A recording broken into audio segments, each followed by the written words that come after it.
abayisilamu twaye igihugu cyacu, niyo mpamvu urako tuba twazamuye amadarapo. Nta wundi muntu waturenganura atari nyakubahwa Paul Kagame. Wowe uzi ko iyo umuntu akoze ku idarapo nuko bafite ukuri. Aya madarapo rero turayagendana, impamvu tuyagendana nuko ko tugaragaza ukuri kwacu.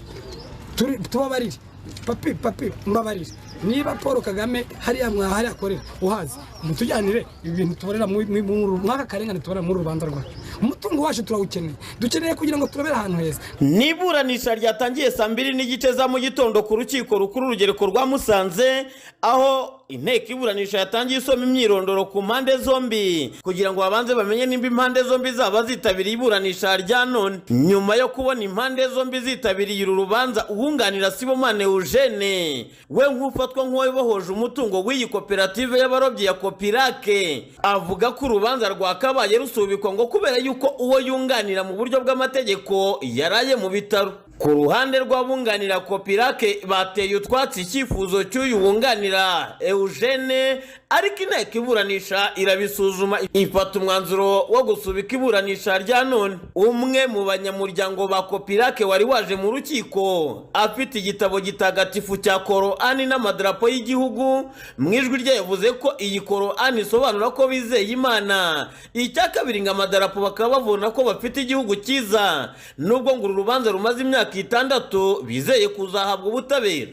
Kwakira ibi bintu biraguye, biranarenze ku buryo abantu bavuga mu rubanza cyangwa bakora ku rubanza harimo uyu Nelson Ngane Marina ari wateje ibingibi uba hanze y'igihugu, utajya ugaragara mu izi manza, ahubwo bashyirirwamo ama-interview cyangwa n'ibindi bintu n'abafitemo inyungu mu mitungo bashaka kuturiganya.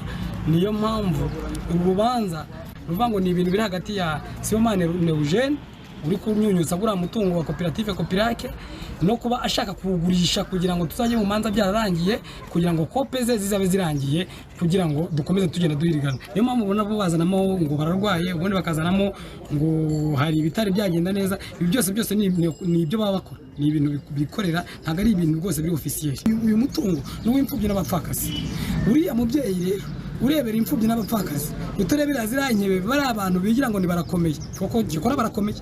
Sibomana Eugene rwose atabibayemo ngo arebe ko areberere aba bantu uko byo barenganamo n'ubyo turenganamo, biragoye kugira ngo ibi bintu urubanza ruzarangize. Korani ni igitabo gitagatifu kigenderwaho ku isi hose, kandi no mu Rwanda baracyemera, na Perezida Paul Kagame aracyemera.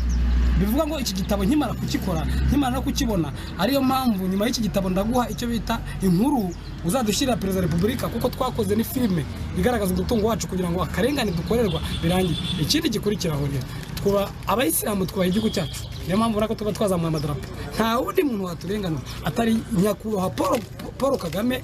Wowe uzi ko iyo umuntu akoze ku idarapo nuko bafite ukuri. Ku ruhande rw'ubunganira Kopirake yavuze ko isubikwa ry'urubanza rwa none bitabateye imbogamizi, ngo kuko byashyira kera uru rubanza ruzaburanwa kandi bakizera ibizava mu butabera, abo yunganira bakaba barenganurwa. Nitwa Maître Camille niyo twagira muri urubanza nari nunganiraga cyangwa se mpagarariye Kopirake, ni koperative y'abarobyi bisambaza muri Lac Kivu. Uyu munsi twari tuje kuburana ku byavuye mu iperereza urukiko rwakoze ku mitungo, ku kibazo kiri hagati ya Sibomana Eugene na Kopirake.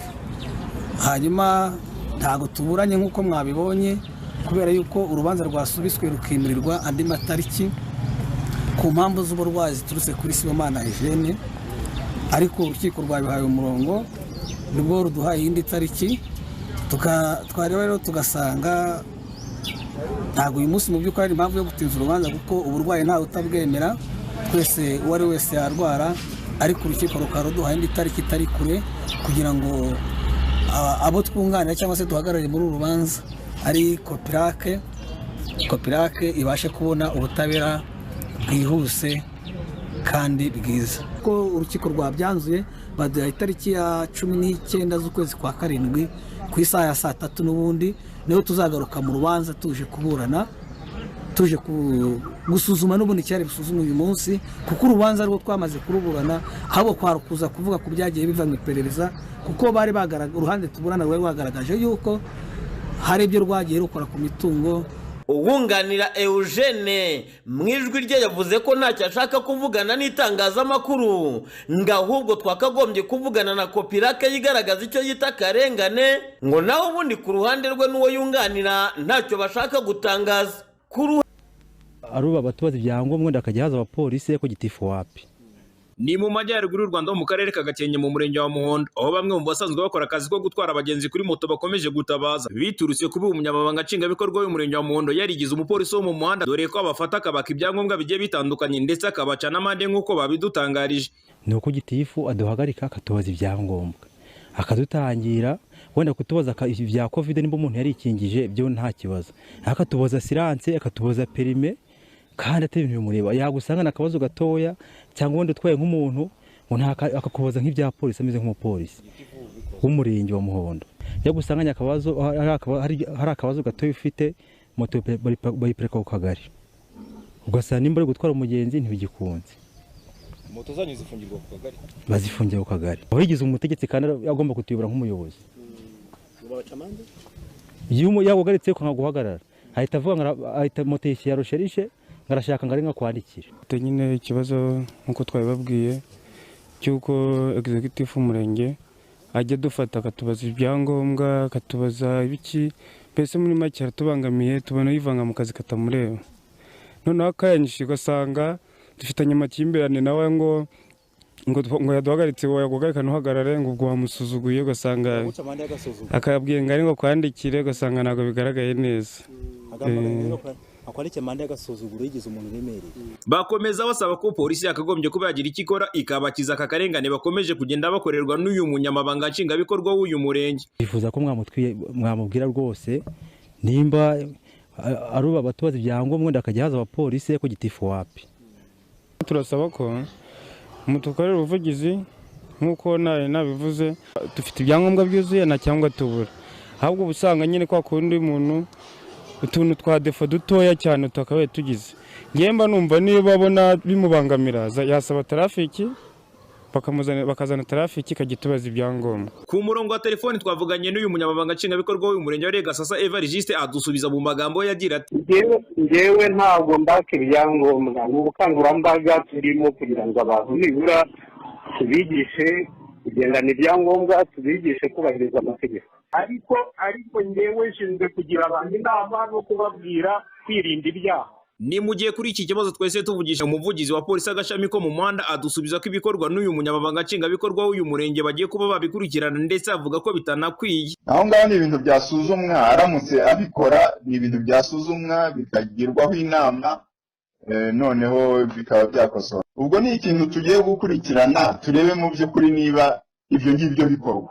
Inyuma rero yaho bizagaragarira ubwo no kuzamwegera tukamugira inama tukanamubwira uburyo ibintu bikwiye gukorwa. Saba abamotari bonyine bo muri aka karere ka Gakenke bagaragaje iby'iki kibazo, dore ko no mu bice bigiye bitandukanye by'icyaro usanga nabwo hari bamwe mu banyamabanga nshingwabikorwa bagenda babangamira abakoresha umuhanda, ukaba wakibaza icyo baba bishingikirije kugira ngo bashobore kuba babangamira abakoresha imihanda bikakuyobera.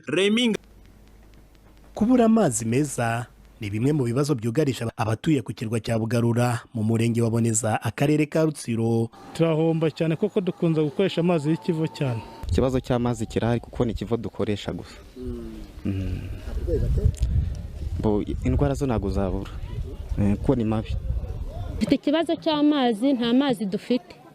Amasoko yose amazi tunywa ubona atari amazi atunganye, ntabwo ari amazi atunganye kubera yuko dufite amasoko ariko bagiye bagaragaza mu buryo bwo kuyakora, aho kugira ngo bayakore neza tubone amazi yo kunywa ahubwo bakayica. Rwose mutugiriye neza baduha amazi meza kubera kubona tunywa amazi adasukuye afite umwanda, icyo kibazo nacyo turagifite. Amazi y'ikivu ntabwo asukuye, bamwe bagaragaza kuyanywa kubera ko amasoko ahari ari makeya, kandi nayo ngayo ubwayo agahari ubwayo nayo niyo yavomye ubona binahwanye no kunywa y'ikivu kuko nta suku gafite. Abaturage bahatuye bavuga ko bakoresha amazi y'ikiyaga cya Kivu, bikaba bimwe mu bibatera ingaruka z'uburwayi butandukanye. Bongeraho ko aya mazi abatera indwara zitandukanye zirimo ibicurane, imiswi n'izindi ndwara. Basaba leta kubagoboka nabo bagahabwa amazi meza ntibagume mu bwigunge. Bitewe n'uko nyine haba harimo umwanda, ntago indwara zabura. Ibicurane, umutwe n'inzoka zo mu nda. Bivuze yuko mubonye amazi tubonye amazi byaba ari byiza cyane ko umwanda ugabanyutse. tuna twakoreshwa ikintu cyakorwa badufasha nka leta ikatwegereza amazi hafi. Abajijwe iki kibazo abaturage bagaragaza cy'amazi mabi, umuyobozi w'akarere ka Rutsiro wungirije ushinzwe imibereho myiza Marie Chantal Musabye Maria avuga ko iki kibazo bakizi ariko hakaba ikibazo cy'amikoro mu bagiye gukora ubuvugizi bareba uko iki kibazo cyakemuka.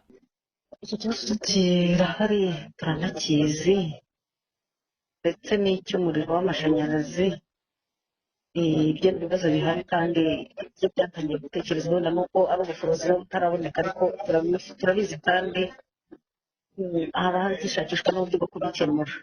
Mu Rwanda haracyagaragara ikibazo cy'amazi meza mu bice bitandukanye hirya no hino mu gihugu, ni mu gihe hari gahunda ya guverinoma yihaye y'imyaka 7 izageza mu mwaka w'2024 abanyarwanda bose bakazaba baragejejwe amazi meza 100%. Kuri ubu akaba hasigaye umwaka umwe n'igice abaturage bafite amazi meza nk'uko ikigo cy'igihugu cy'ibarurishamibare kibigaragaza ni 89.2%.